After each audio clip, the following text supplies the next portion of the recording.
Hi friends, இன்றைக்கி நம்ம என்ன பார்க்க போகிறோம்னா செவந்தி பூவும் ரோஸையும் வச்சு மாலை கட்ட தான் பார்க்க போகிறோங்க. இது ரொம்ப ஈஸியாக கட்டிடலாங்க. நமக்கு பூ ரொம்ப குறைவாக தான் இருக்குன்னா இந்த மாதிரி ஈஸியாக கோர்த்தெடுத்துடலாங்க. இதுவும் சூப்பராக தாங்க இருக்கும்.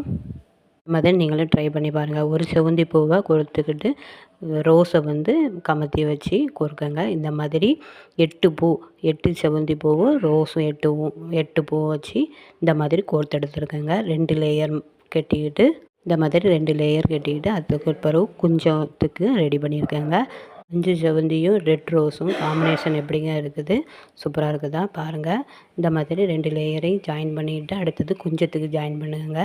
இப்போ பாருங்கள், நம்ம 2 லேயரையும் ஜாயின் பண்ண நூல் கூட அந்த குஞ்சத்தை அப்படி ஜாயின் பண்ணி வச்சா மாலை ரெடி ஆகிருங்க. இங்கே பாருங்கள், ரொம்ப ஈஸி தாங்க. நீங்களும் இந்த மாதிரி ட்ரை பண்ணி பாருங்கள். பூ ரொம்ப ரேட்டாக இருந்தால் இந்த மாதிரி நம்ம ஈஸியாக ஒரு 16 பூ வச்சு ஒரு மாலை கட்டிடலாங்க. பாருங்கள்,